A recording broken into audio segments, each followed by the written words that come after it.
자, 이제 오늘 사도행전은 두 번째 시간인데요. 사도행전 1장 12절부터 19절까지 있는 말씀을 가지고 마음을 같이하여 전혀 기도에 힘쓰니라 라는 그런 주제로 하나님 말씀 듣도록 하겠습니다. 이제 말씀을 먼저 좀 볼게요. 12절부터 19절까지인데요. 제가 한 절 읽고 여러분도 한 절 읽고 교독하겠습니다. 우리 마지막 19절은 우리 함께 봉독합니다. 제자들이 감람몬이라 하는 산으로부터 예루살렘에 돌아오니 이 산은 예루살렘에서 가까워 안식일에 가기 알맞은 길이라.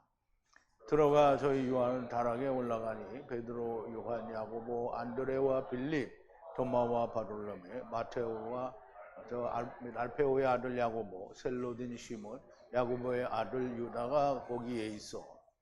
여자들과 예수의 모친 마리아와 예수의 아우들로 더불어 마음을 같이하여 전혀 기도에 힘쓰니라. 모인 무리의 수가 한 120명이나 되더라. 그때 베드로가 그 형제 가운데 일어서서 가로되, 형제들아, 성령이 다윗의 입을 의탁하사 예수 잡는 자들을 지루한 유다를 가리켜 미리 말씀하신 성경이 응하였으니 마땅하도다. 이 사람이 본래 우리 수에 참여하여 이 직무의 한 부분을 맡았던 자라. 이 사람이 불의의 삭스로 밭을 사고 후에 몸이 곤두박질하여 배가 터져 창자가 다 흘러나온지라.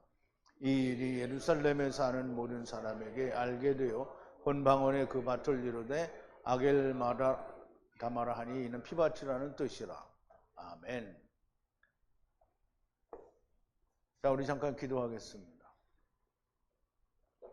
사랑이 풍성하시고 또 은혜와 긍휼이 풍성하신 우리 아버지 하나님 앞에 감사와 찬송과 영광을 돌립니다.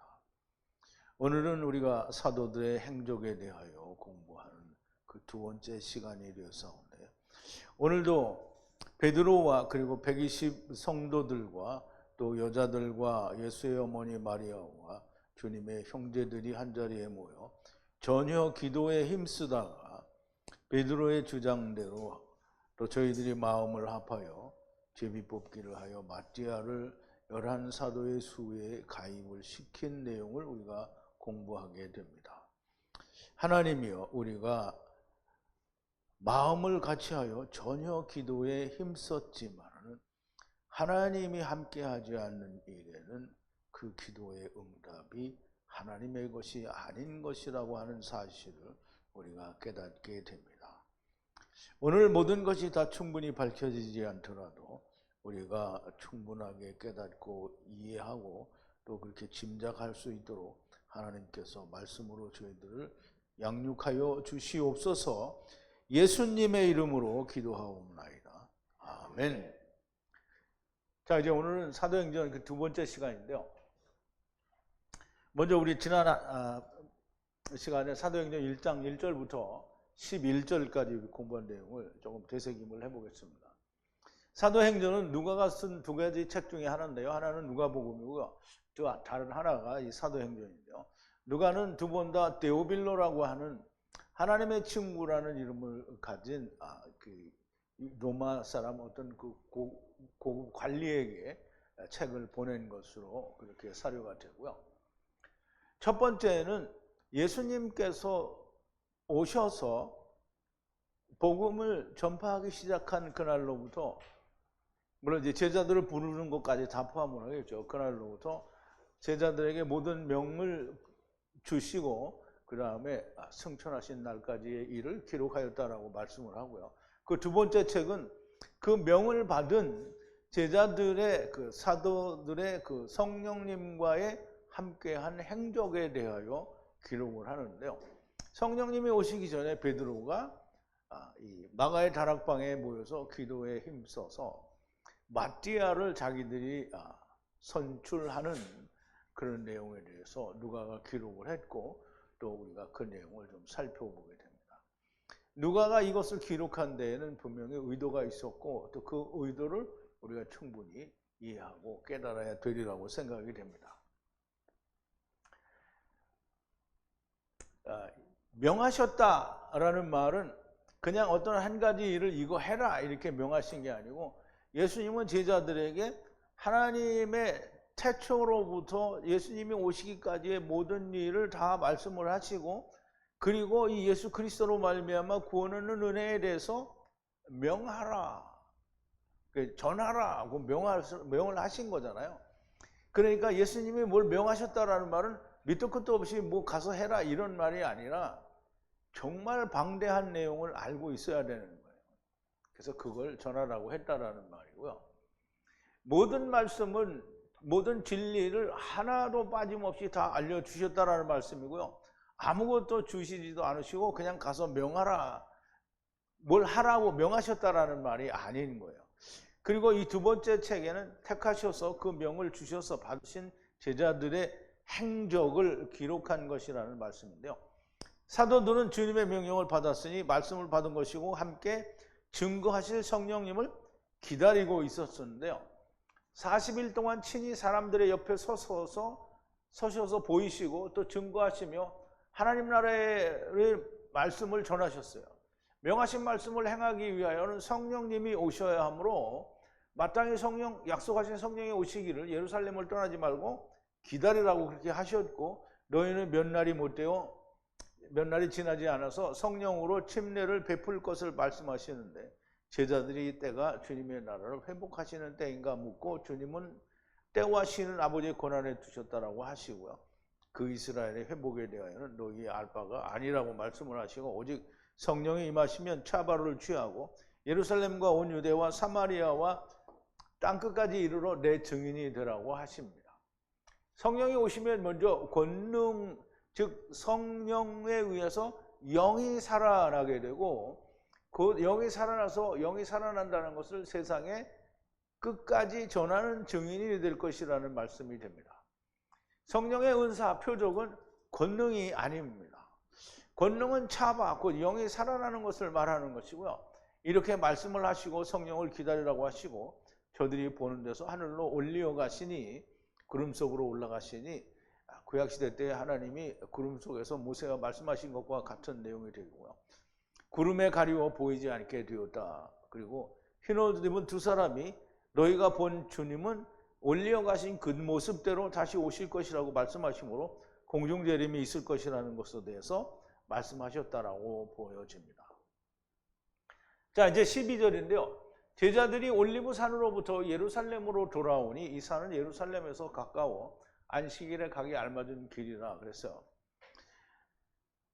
그러면 예수님이 승천하신 그곳은 올리브산, 감람원이라고 하는 그곳이라고 보여지는데요. 그 올리브산에서부터 예루살렘으로 돌아왔어요. 근데 그 돌아온 것은 승천하신 것을 다 보고 돌아온 것이라는 말인데, 올리브산에서 예루살렘에 이까지는 안식일에 가기에 알맞은 거리다라고 했는데요. 이스라엘이 안식일에는 몇 보 이상 걸으면 안 되는 법이 있습니다. 그러니까 율법 자체에는 없는데 장로들의 유전에 그렇게 돼 있다 이 말이에요. 몇 보 이상 걸으면 안 돼요. 그런데 거기에 거리에 가까운, 안식일에 가기에 가까운 거리라 이 말이에요. 그 적합한 거리라는 뜻이죠. 들어가 저희 유하는 다락에 올라가니, 이제 마가의 다락방을 얘기하는 거겠죠. 그래서 다락방에 거기에 올라가니 베드로와 요한, 이제 올라가 있는 사람들을 이제 설명을 하는데요. 베드로와 요한, 야고보와 안드레, 베드로와 요한, 야고보, 안드레와 빌립, 도마와 바돌로메, 마테와 및 알페오의 아들 야고보, 셀로딘 시몬, 야고보의 형제 유다. 우리말에는 야고보의 아들이라고 되어 있는데요. 야고보의 아들이 아니고요. 야고보의 형제예요. 왜냐하면 야고보는 주님의 형제 중에 야고보고요. 그 다음에 이 유다는 주님의 형제 중에 유다예요. 그래서 형제 유다가 거기에 있어 그랬어요. 다른 성경에는 야고보의 형제라고 나와 있어요. 근데 이제 이 사도행전에는 아마 필사자나 누구가 잘못해서 그렇게 된 것 같고요. 거기 있어라고 되어 있는데요. 보죠. 들어갔다라는 말은 돌아왔다라는 말이고요. 요한은 다락에 올라가니 다락방에 올라가서 거기에 거주하는 다락방에 올라갔다는 거고요. 근데 거기에 올라가는 게 누가 있냐면 피터, 베드로와 제임스, 야고보고요. 그 다음에 요한과 그 다음에 안드레, 그리고 빌립, 그리고 도마와 바돌로메, 그리고 마태, 그리고 야고보와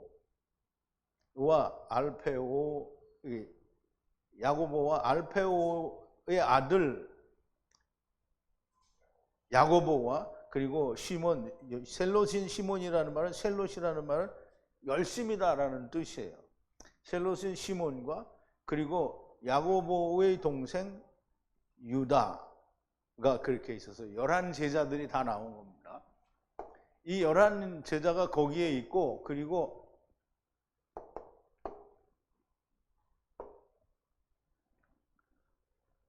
주님의 12제자 중에 가롯 유다가 죽고 11제자가 남았죠. 이 11제자들과 14절에 보면 여자들과 예수의 모친 마리아와 예수의 아우들로 더불어 마음을 같이하여 저녁 기도에 힘쓰니라 이렇게 되어 있는데요. 마음을 같이하여 기도를 계속했다라는 뜻이에요. 여기에 있는 모든 사람들이. 그리고 여자도 함께 기도를 했고요. 그 다음에 그 여자들과 예수의 어머니 마리아와 그리고 그의 형제, 예수님의 형제들과 함께 저녁 기도에 힘썼다는데, 마음을 같이하여 계속 기도했다라는 말인데요. 글쎄요, 여기 기도의 내용은 뭔지 모르지만 기도를 했어요. 근데 그 다음에 한 행위를 봐서는 마리아를 뽑는데 하나님이 함께 해주기를 열심히 기도한 것으로 그렇게 보여집니다. 이 모든 제자들이 마음을 같이하여 기도하였고, 여자들, 예수님을 따르던 여자들과 그 예수의 어머니 마리아 그리고 주님의 형제들도 함께 기도를 했다라고 기록을 하고 있습니다. 모인 무리의 수가 한 120명이나 되고, 그때에 베드로가 그 형제 가운데 일어나서 가로되라고 했는데요. 그때 그날 안에 그 안에 모인 가운데서 베드로가 일어나 중간에 그 제자들 중간에 일어나서 말하되 그리고 군중들의 이름인데요. 군중들의 이름이 사실 군중들의 이름은 아무것도 안 나왔죠. 근데 이름을 가진 군중이라는 거죠. 그래서 그 사람들이 이름이 없는 사람이 아니에요. 이름은 다 부르는 거잖아요. 그래서 부름을 받은 사람의 의미가 있어요. 그래서 군중들이라고 말을 하지만 다 부름을 받은 이름을 가진 자들이요. 그들 위에 일어나서 말을 하는데, 그들이 전부 누구냐면 120명이라는 거예요. 120명이 다 각각 이름이 있고 다 부름을 받았다라는 그런 의미를 가지고 있습니다. 그러니까 베드로가 그 가운데서 일어나서 그리고 이날에 제자들 가운데 일어나서 말하는데, 그 위에 무리의 이름이 120과 같았다라고 하는데요. 아마도 돌아온 그날 마가의 다락방에서 예수님의 11제자들과 여자들과 예수님의 어머니와 그리고 주님의 동생들이 모여 기도에 힘쓰고, 베드로가 그들 가운데서 일어나서 말을 하는데, 몇몇 사람이 모인 것이 아니라 120명 정도의 성도들이 모여 있었다는 말을 하려는 것이라고 보여집니다. 그 자기들의 결정이 몇몇 사람들의 결정이 아니라 적어도 120여 명이 모여서 기도하고 제복복기하여 결정된 것이라는 것을 보이기 위해 120여 명이나 되었다라고 하는 것으로 보여집니다. 그리고 베드로가 말하는 내용을 기록을 합니다. 자, 16절인데요. 형제들아, 이제 베드로가 얘기하는 거예요. 형제들아, 성령이 다윗의 입을 의탁하사 예수 잡는 자들에게 지루한 유다를 가리켜 미리 말씀하신 성경이 응하였으니 마땅하도다라고 얘기를 하는데요. 형제들아 그랬는데, 형제들아는 그냥 형제들아가 아니고 여기서는 그 아네르라는 이씨라는 의미를 가진 아네르라는 단어를 써서 형제들아 그랬어요. 그러면 이제 이씨 형제들아 이 말이에요. 하여야 한다라고 했어요. 채워야 한다라는 말인데요. 무엇을 채우냐면 성경을 채워야 된다는 거예요. 성경이 이루어져야 된다는 말이죠. 이것이 어떤 거냐면 거룩한 성령이 미리 말씀하셨어요. 누구를 통해서? 다윗의 입을 통하여 미리 말씀하셨어요. 누구에 관해서 그 예수님을 잡는다라는 말은 쉴람바노예요. 쉴람바는 쉰이라는 뭐뭐과 함께, 람바노는 취하다라는 말인데요. 그래서 함께 취하여 가는 걸 말해요. 그러니까 이제 이거를 그냥 라카후 또는 람바노라고 얘기하면 뭐 결혼하는 것도 되고 뭐 여러 가지 의미가 있는데, 여기서는 예수를 체포한다라는 뜻을 가지고 있어요. 예수님을 잡아가는 자들에게 안내를 해줬어요. 지로했다라는 말은 안내했다라는 말이에요. 안로를 해준 유다에 관해서 누가 얘기했냐면 거룩한 성령이 다윗의 입을 의탁하사 미리 말씀하셨대요. 누구에 대해서? 유다에 관해서 미리 말씀하셨다는 거예요. 그런데 이제 중요한 거는 오늘 읽은 본문에서는 보면 성경의 관주를 아무리 다 찾아봐도 다윗이 유다에 관해서 기록한 내용이 없어요. 그래서 성경을 다 관주를 뒤져보고 막 단어를 일일이 다 찾아보고 정말 찾을 수가 없어요. 찾을 수 있는 데는 딱 한 군데 있어요. 예수님이 이야기했어요. 요한복음 13장 18절에서 예수님이 너무나도 똑같은 성경 구절을 인용해서 이야기를 하는데요.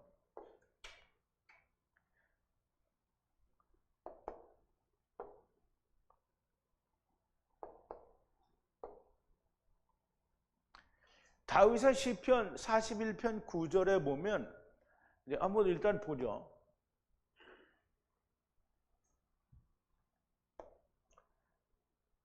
분리하는 평강의 남자 이쉬, 또한 이쉬와 함께 뭐 이런 뜻이 있어요.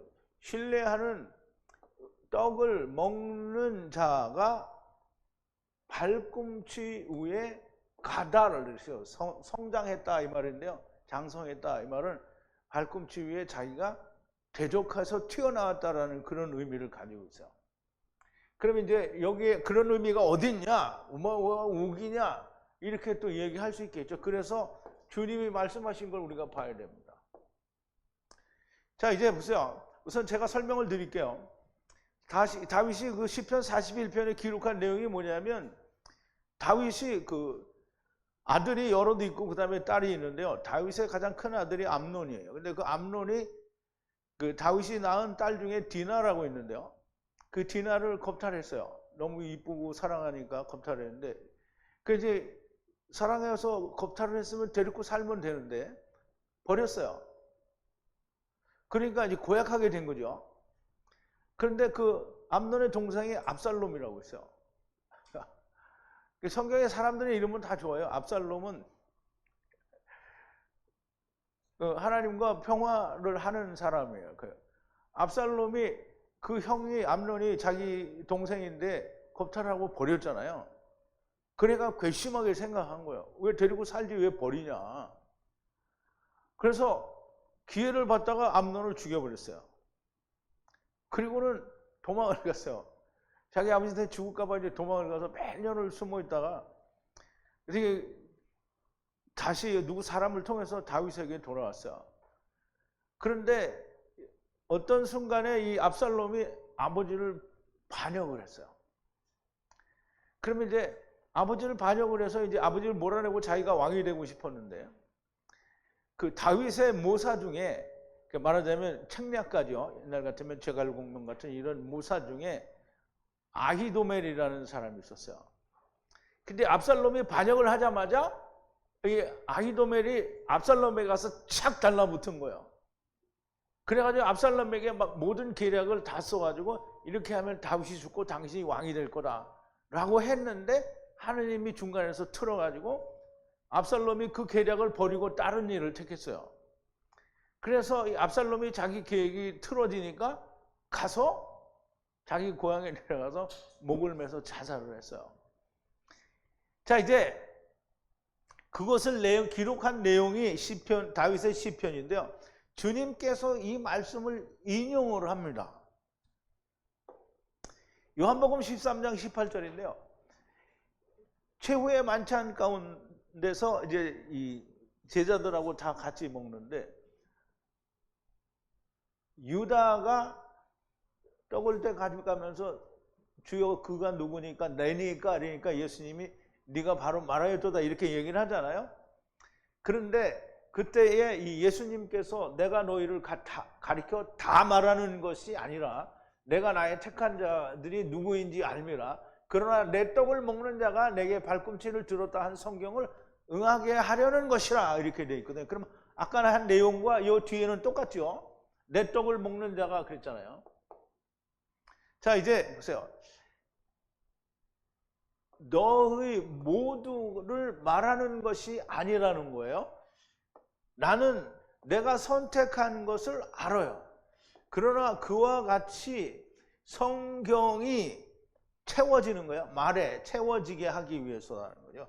어떻게 채워지냐면 나의 그 빵을 함께 먹는 자가 나와 그 발꿈치, 그의 발꿈치 위에 들어 올리는 거예요. 자기를 가다를 한다는 거죠. 그러면 여기서는 분명히 예수님이 또 유다에 대해서 관해서 얘기하는 거니까 자기를 발꿈치를 쳐들었다라는 말이에요. 그러면 이제 배반을 하게 된다라는 그런 의미를 가지고 있는 건데요. 예수님이 다윗이 말한 거를 그대로 인용을 해서 가져와서 유다에 가서 관해서 이야기를 하고 계시므로 다윗은 그 아히도멜에 대해서 이야기한 것이 예수님은 그 얘기는 바로 이 얘기를 예언한 거다 이렇게 얘기한 거잖아요. 그래서 예수님은 다윗이 한 이야기를 들어서 유다에 관한 얘기를 말씀하신 걸 베드로가 들었어요? 안 들었어요? 그러니까 베드로가 분명히 그 형제들 앞에서 120문도 앞에서 이야기했는데 다윗의 입을 의탁하여 거룩한 성령께서 말씀하신 것이 응하였도다라고 지금 예수님이 말씀한 걸 말하는 건데 성경 주석가들은 이 얘기를 안 한단 말이죠.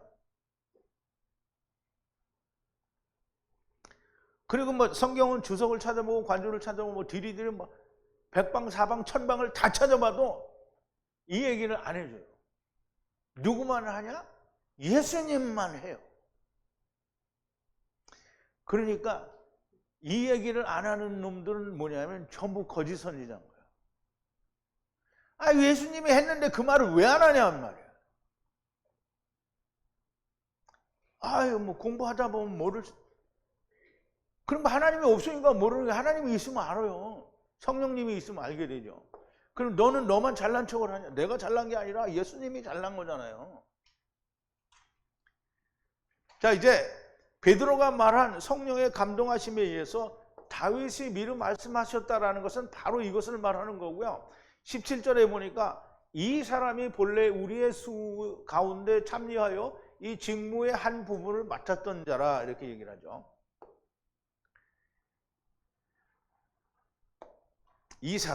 그럼 이 사람이 누구예요? 유다죠. 우리와 함께 수에 들었었던 그런 사람인데, 그리고 봉사의 몫을 가졌던 사람이라는 거예요. 누가 그렇다는 거예요? 유다가 그렇다는 거예요.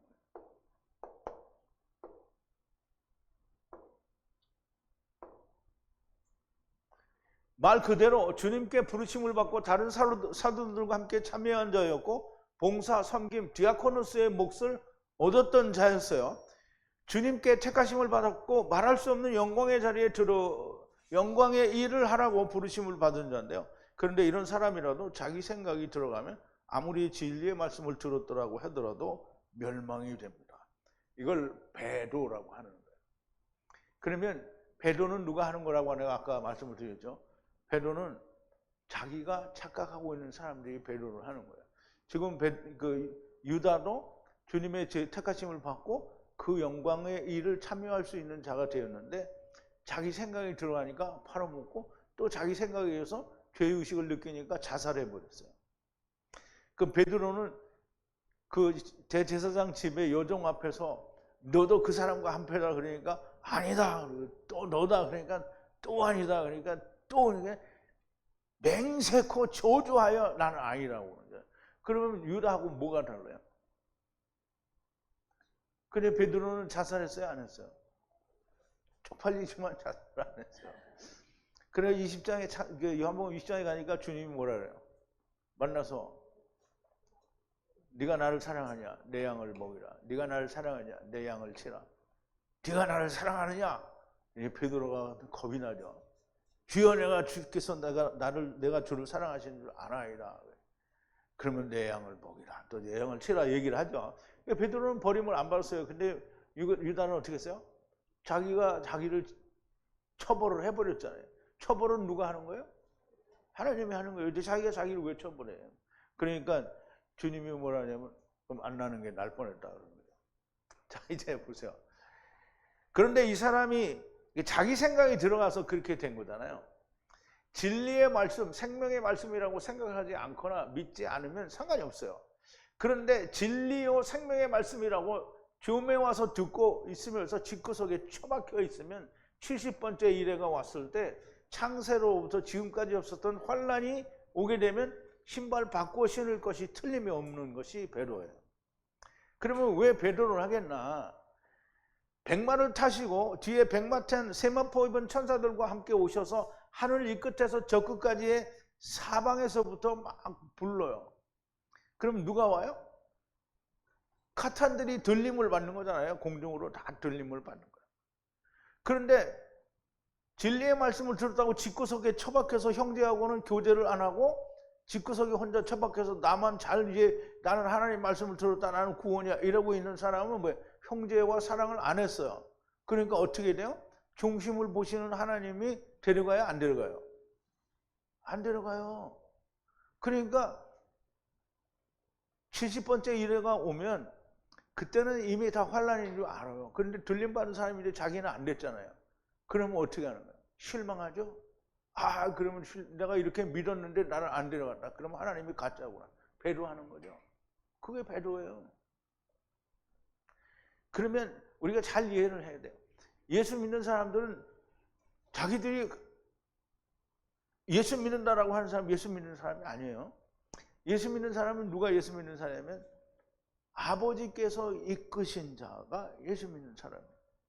그러면 이 사람에 대해서 하나님이 뭐라고 했냐면 아버지를 주신 자는 마녀보다 크심에 누구든지 아버지의 손에서 그를 빼앗아갈 자가 없다고 했어요. 그러면 주님의 손에서도 누구든지 뺏어갈 자가 없어요. 그러면 배도하는 일이 그 사람에게 일어나요? 안 일어나요? 안 일어나요. 그러면 누구에게 일어나요? 자기는 구원받았다고 믿고 있었는데 안 데려가면 배도가 되죠. 배도는 그게 배도예요. 그러면 별로 교회 다니는 사람들이 뭐냐? 아까 처음에 얘기했잖아요. 거짓 선지자가 누구라고요? 하나님 말씀이 없는 자예요. 그럼 처음부터 하나님의 나라를 떨어왔는데 하나님 안에 들어가지 못한 자는 전부 다 배도하는 자예요. 배도하는 자가 아니라 배도가 된 자죠. 반역을 행. 그래서 성경에는 하나님을 떠난 것을 뭐라 했어? 폐샤, 반역이라고 했잖아요. 반역. 반역자들이 또 반역을 하면 어떻게 되는 거예요? 하늘나라에서 반역을 해서 하는데 여기서 또 하늘나라를 반역을 한다고? 그 말이 안 되는 거잖아요. 여기서 또 반역을 하면 세상에 대하여 반역을 하는 거예요. 그거를 휴브라고 하는 거예요. 돌아가는 거예요. 그런데 배도를 한다라는 말은 본래 떠난 놈이 또 배도를 할 수가 없어요. 그냥 배도의 상태가 유지되는 거지 무슨 다른 어떤 절차가 없는 거예요. 그런데 자기는 다 되었다라고 믿고 있어. 누구만 믿는 거예요? 자기만 믿는 거예요. 그 자기가 믿고 있는데 안 됐어. 그럼 어떻게 해요? 그냥 배도가 된 거예요. 자기는 그냥 떠난 놈이지. 거기서 깨달았으니까 내가 그럼 잘못했거나 지금이라도 형제하고 교제를. 형제는 다 갔는데 무슨 교제를 하고 자빠졌어. 내가 하는 말이 아니에요. 성경에 나와 있는 얘기를 하는 거예요. 그러니까 지금도 집구석에서 듣고 있으면서 나는 그래도 믿어. 그거 암만 해봐야 소용없어요. 주님이 오셔서 데려갈 때 당신들은 없단 말이에요. 자 이제 왜 배도를 하게 되는가? 백마를 타시고 다 이 끝에서 모아지는데 자기는 모아지지 않으니까 중심을 보시는 하나님께는 다 알죠. 내가 아무리 속이고 하나님께 사기를 쳐봐도 하나님께는 사기가 안 된다는 거예요. 자 이제 배도는 그리스도 안에 있는 성령에 있는 사람에게는 배도가 되지 않습니다. 주님이 무엇이라 하셨는가? 아버지의 손에 있는 것을 그 누구도 빼앗을 수가 없다라고 하셨고요. 주님도 빼앗기지 않는다고 하셨고요. 배도는 되었다라고 믿었던 자들이 하는 게 배도예요. 그럼 내가 구원을 받았다라고 믿었는데 다시 배도를 한다. 말이 안 되잖아요. 구원 받았다고 믿었는데 꽝인 거예요. 그럼 그냥 배도한 자리에 남아있는 거잖아요. 그게 배도인 거예요. 자, 이제 듣고 깨달아라 라는 것이지, 내가 여러분들에게 막 들이 저주를 해서 당신은 음부에 갈 거야 뭐 이 얘기를 하는 이유는, 예수님은 유대인들에게 니네들 다 천년왕국에서 만날 거야, 이거를 뭐 저주한 거예요. 뭐예요? 정신 차리고 깨어 있으라는 거잖아요. 내 얘기도 마찬가지죠. 여러분들이 지금 내가 저주를 해서 너희들은 망해먹을 거야 이게 아니라, 지금 여러분들한테는 기회죠. 얼마든지 마음을 돌이켜서 카탄이 될 수 있는 자리에 있는데 뭐 때문에 음부까지 가느냐 이 말이에요. 듣고 깨달으라는 것이고요. 주님도 나무에 달리실 때까지, 그리고 달리신 후에도 제자들을 통해서 끊임없이 깨달으라고 하지만 듣지를 않아요. 누가? 유대인들이 듣지 않아요. 그러나 당신들은 그런 사람들이 되지 말라는, 그래서 이 말을 하는 거예요. 카탄들이 되라고 이 말을 하는 거예요. 왜냐하면 아직은 기회가 있기 때문에. 왜냐하면 천년왕국 시대가 아니거든요. 그러니까 지금은 기회가 있는 거예요. 자, 이제 18절인데요. 이 사람이 유다가 불의의 삭스로 밭을 사고 후에 몸이 곤두박질하여 배가 터져 창자가 다 흘러나온지라 그랬는데요.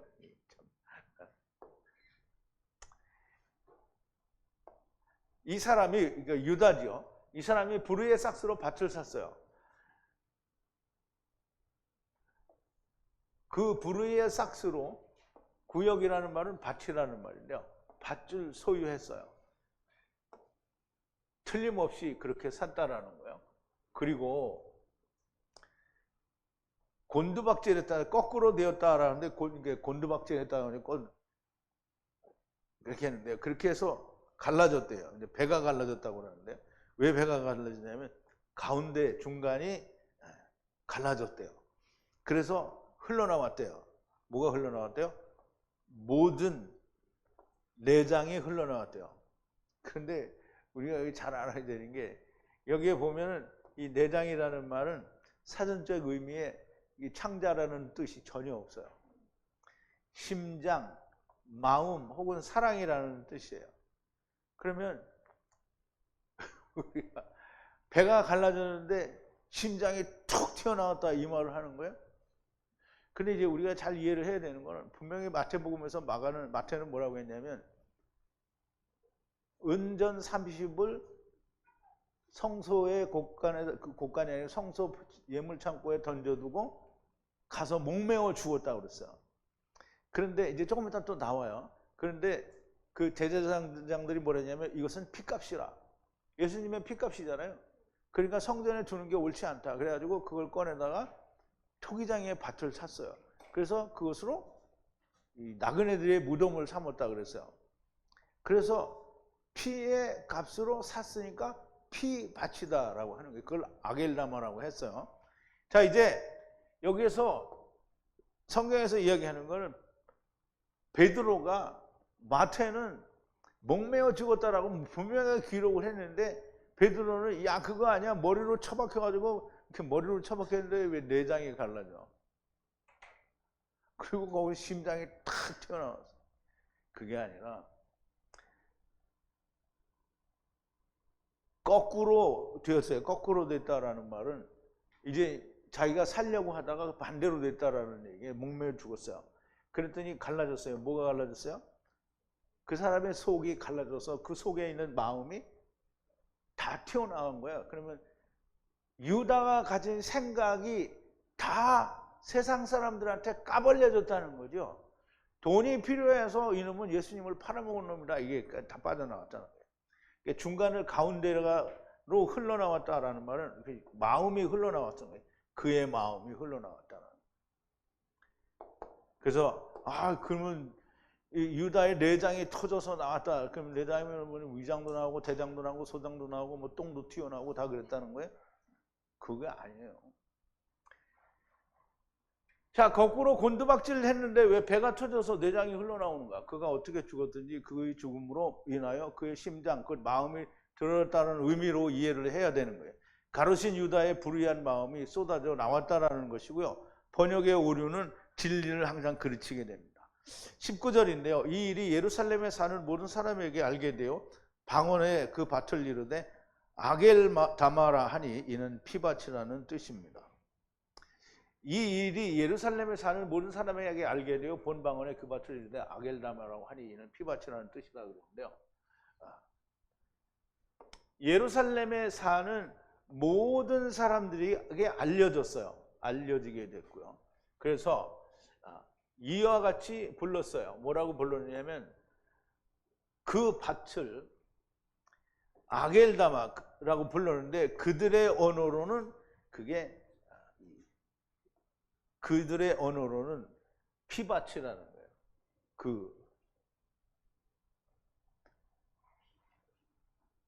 피밭이 아니고요. 그 밭을 샀는데 그게 아겔다마라는데요.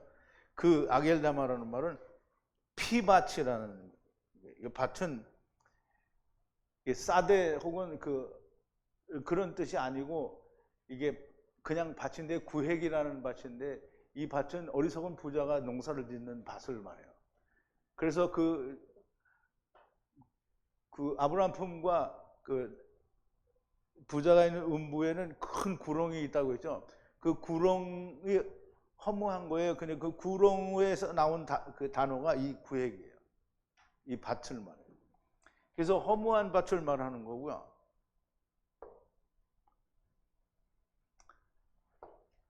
아겔다마가 피밭이라는 뜻을 가진 단어이기는 하나. 근데 그 유래는 마태복음에서 찾아볼 수가 있습니다. 그래서 마태복음 3장, 마태복음을 보면 27장 3절부터인데요. 때에 예수를 판 유다가 그 정죄됨을 보고 뉘우쳐, 스스로 뉘우친 게 참 웃기죠.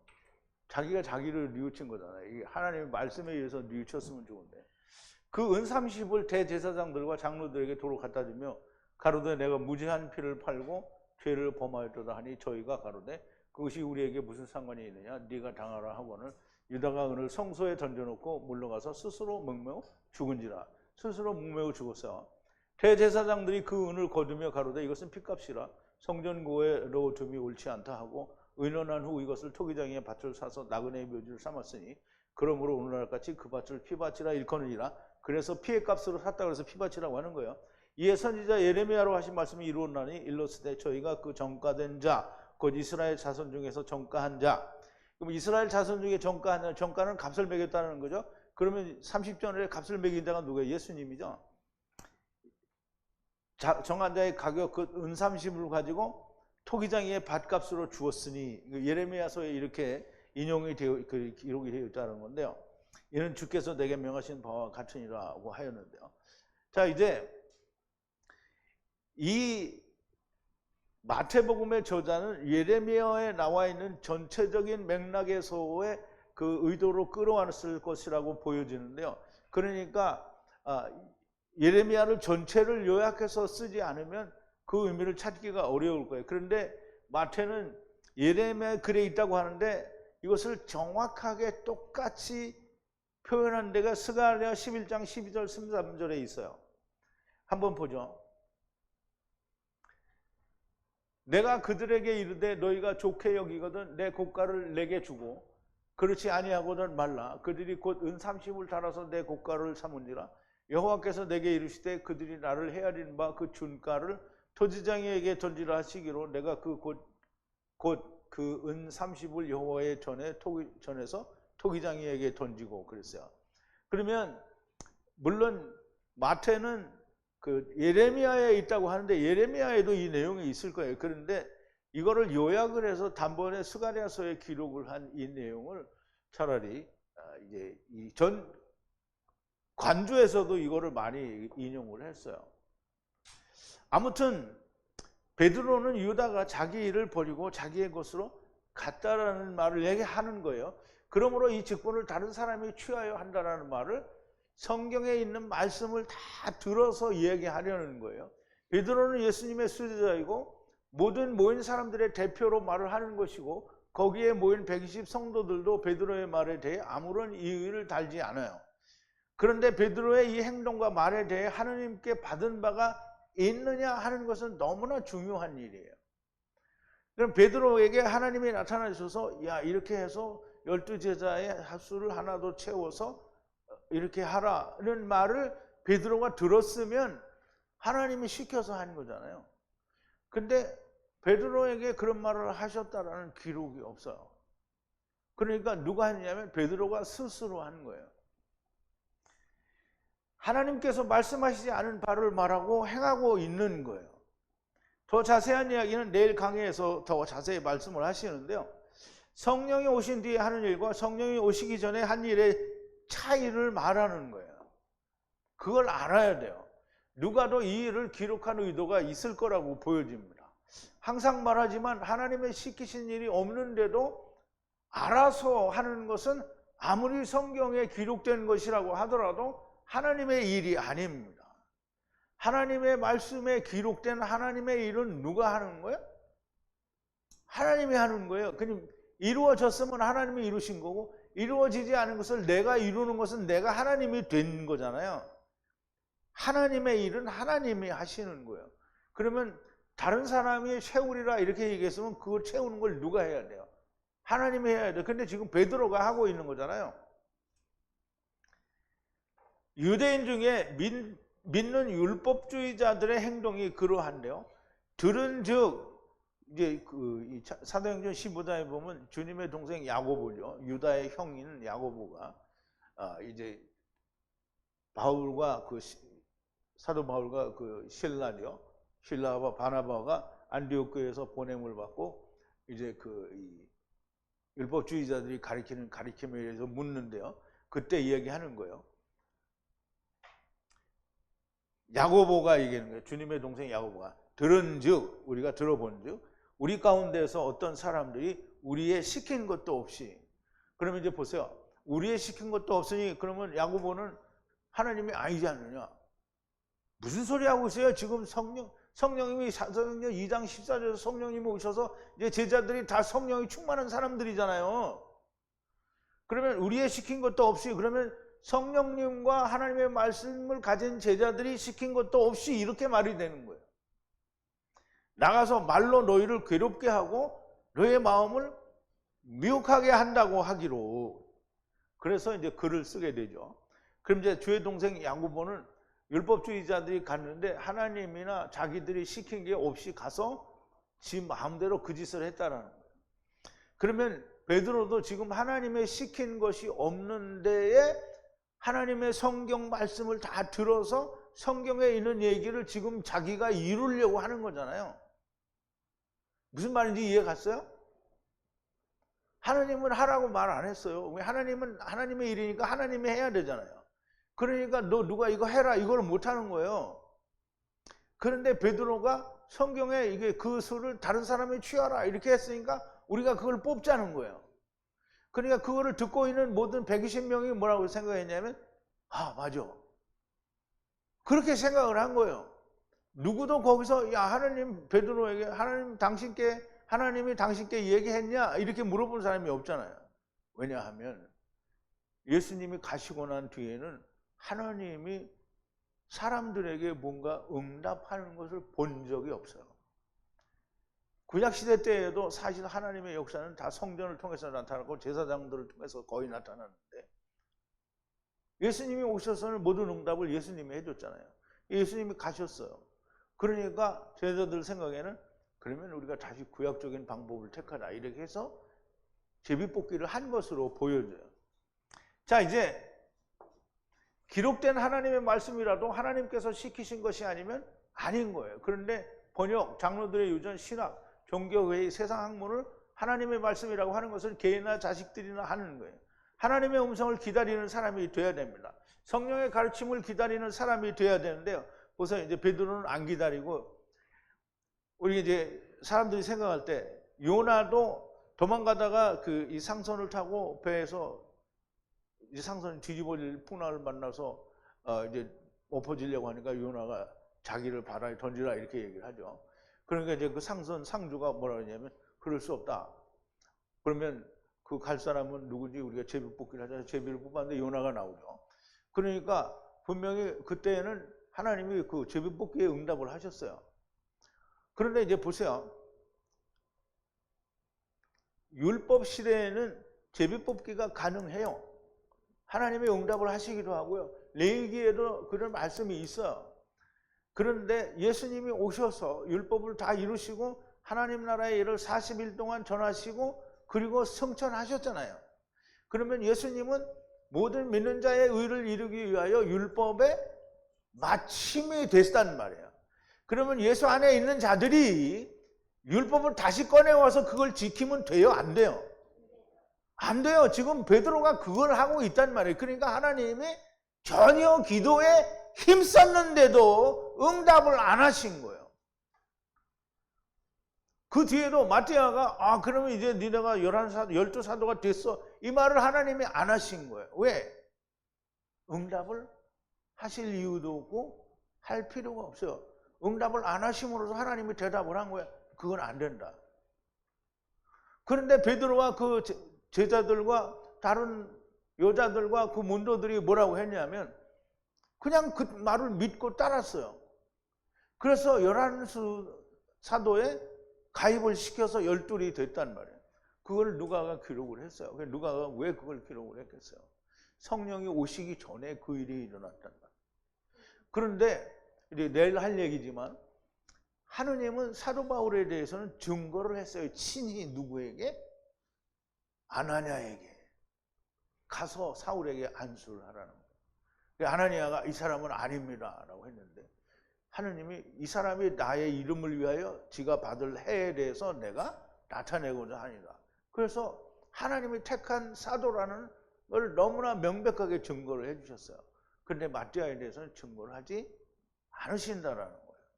그러니까 우리가 사도가 되었든 11사도가 되었든 마리아의 어머니가 됐든 마르다와 무슨 다른 여자들이 됐든 마가의 다락방에 120명이 됐든 아무 의미가 없는 거예요. 성령님이 오시기 전에는 내가 무엇을 한다라고 하는 것은 하나님과 상관이 없는 일을 하는 거예요. 내일은 요한복음도 내일, 특강도 내일, 사도행전도 내일을 기대하면서 오늘은 여기까지 이해를 하시기를 바랍니다. 우리 기도하시겠습니다. 거룩하신 여호와 아버지 하나님, 감사와 찬송과 영광을 돌립니다. 오늘 베드로와 같이 11사도가 또 여자들과 또 예수님의 어머니 마리아와 주의 동생들과 또 120여 명의 성도들이 마가의 다락방에 모여서 힘을 합하여 전혀 기도에 힘썼다고 하는 내용을 우리가 공부를 했습니다. 아버지 하나님, 성령을 기다리라고 했는데 성령이 오시기 전에 베드로가 스스로 일어나서 스스로 저들에게 자기의 말을 한 것은 하나님과 상관이 없다라고 하는 사실을 우리가 너무나 명확하고 분명하게 깨닫게 됩니다. 하나님, 오늘 우리가 무슨 일을 하기 전에 하나님의 성령님께서 우리에게 나타나셔서 또는 인도하셔서 말씀으로 역사하셔서 일을 하실 때 우리가 그것을 인지할 수 있게 하시고 하나님의 역사를 분별할 줄 아는 자들이 되게 하여 주시옵소서. 예수님의 이름으로 기도하옵나이다. 아멘.